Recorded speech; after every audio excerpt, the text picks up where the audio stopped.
मध्य प्रदेश यानी कि शांति का टापू, लेकिन इस शांति के टापू में 7 मार्च 2017 को बम धमाके की गूंज जब उठी तो मध्य प्रदेश सरकार सहित केंद्र सरकार सख्ती में आ गई। इस बम धमाके में 10 लोग गंभीर रूप से घायल हुए थे और बाकी अन्य लोगों को मामूली चोटें आई थी। इस बम धमाके के बाद आज यानी कि 6 साल बाद कोर्ट ने इस बम धमाके में 8 लोगों को दोषी माना है। अब 1 मार्च को इन सभी दोषियों को सजा सुनाई जाएगी। आखिर ये बम धमाका कहां हुआ था और कैसे इस बम धमाके की साजिश रची गई थी, आज के वीडियो में हम यही बताएंगे। नमस्कार, मेरा नाम है अंकित और आप देखना शुरू कर चुके हैं आयुध। 7 मार्च मंगलवार का दिन था। सुबह के 6 बजे थे। ट्रेन भोपाल स्टेशन से रवाना हुई। इस ट्रेन में लोग अपने अपने गंतव्य पर जाने के लिए बड़े ही हंसी खुशी से बैठे थे। लोग अपनी बातों में मशगूल थे, लेकिन शाजापुर जिले के जावड़ी रेलवे स्टेशन पर पहुंचते ही इस ट्रेन में धमाका हो गया। धमाका इतनी तेज था कि ट्रेन में बैठी एक महिला की उंगली टूटकर गिर गई और एक बुजुर्ग बुरी तरीके से तड़पने लगा। वहीं एक बच्चे के तो सीने में तक छेद हो गया था। जैसे ही ट्रेन में यह धमाका हुआ, लोग कुछ समझ पाते उससे पहले ही अफरा तफरी का माहौल मच गया और लोग ट्रेन से कूद के भागने लगे। लगभग 250 मीटर दूर इस ट्रेन को चेन पुलिंग करके रोक दिया गया और तब पता चला कि ट्रेन में बम धमाका हुआ था। जैसे ही यह खबर जावड़ी रेलवे स्टेशन से भोपाल तक पहुंची, मध्य प्रदेश सरकार सख्ती में आ गई। उन्होंने आनन फानन में इस ट्रेन तक जरूरी मदद पहुंचाने की व्यवस्थाएं जुटाई और मौके पर जो लोग घायल हुए थे उन्हें स्थानीय अस्पतालों में उपचार दिया गया। लेकिन अब इस पूरे मामले के बाद जांच शुरू हुई तो पता पड़ा कि ट्रेन में से जो धुआं निकल रहा था उस धुएं में बारूद की गंध थी, यानी कि हो ना हो यह कोई बम धमाका है। लेकिन जैसे ही पुलिस और प्रशासन को शक हुआ, पुलिस प्रशासन पूरे तरीके से सक्रिय हो गया कि यह आखिर बम धमाका क्या था। पुलिस प्रशासन के द्वारा जांच पड़ताल शुरू कर दी गई और तब पता चला कि कोई 3 संदिग्ध लोग थे जिन्होंने यहाँ पर बम रखा था। यह तीनों संदिग्ध लोग पुष्पक एक्सप्रेस से भोपाल पहुंचे थे और इन्होंने ट्रेन के ऊपरी हिस्से में यह बम से भरा हुआ एक थैला रख दिया था।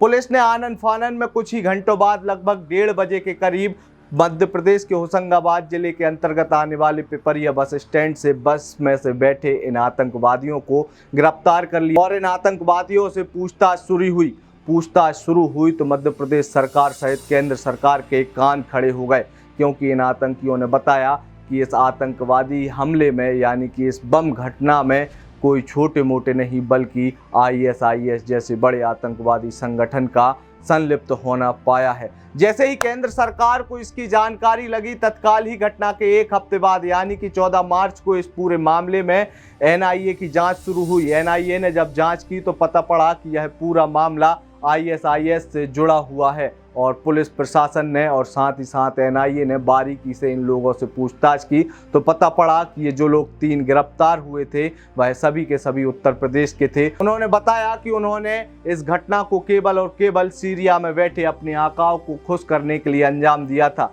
इस घटना में जो लोग गंभीर रूप से घायल हुए थे उनका उपचार जारी था। इस घटना की जैसे जैसे जांच हो रही थी, एक के बाद एक तार खुलते जा रहे थे। जांच में पता पड़ा कि अमोनियम नाइट्रेट का उपयोग करके यह बम बनाया गया था और बम का धमाका इतनी तेज था कि उसकी वजह से ट्रेन के कोच में भी काफ़ी नुकसान हुआ था। लोग इसी वजह से हताहत हो गए थे। मुख्यमंत्री शिवराज सिंह चौहान का भी तत्काल एक बयान सामने आया था, वो बयान मैं आपको बताता हूं। घटना मंगलवार को हुई थी और बुधवार को मुख्यमंत्री शिवराज सिंह चौहान ने इस बात की पुष्टि की थी कि ये हमला आतंकवादी हमला यानी कि ISIS के आतंकवादियों ने किया है। मुख्यमंत्री चौहान ने मीडिया को बताया था कि तीनों आतंकवादी मंगलवार को ही सुबह पुष्पक एक्सप्रेस से लखनऊ से भोपाल पहुंचे थे और उन्होंने बम लगाकर भोपाल उज्जैन पैसेंजर ट्रेन की ऊपर वाली सीट पर रखा था और इस बम को टाइमर के जरिए भी जोड़ दिया गया था, जिसके बाद 2 घंटे बाद यह धमाका हुआ। मुख्यमंत्री शिवराज सिंह चौहान ने बताया कि यह आतंकवादी पिपरिया से जबलपुर होते हुए लखनऊ फरार होना चाह रहे थे, लेकिन मध्य प्रदेश ATS के द्वारा इन्हें पिपरिया से चलती बस में से गिरफ्तार कर लिया गया और केंद्रीय जांच एजेंसियों ने जब इनसे पूछताछ की तो खुलासा हुआ ISIS से ताल्लुक रखते हुए इस घटना को अंजाम दे रहे थे और घटना करने का एकमात्र कारण था कि उनको सीरिया में बैठे अपने आकाओं को खुश करना था जो जो आका इनसे इंटरनेट चैटिंग के माध्यम से संपर्क में बने हुए थे।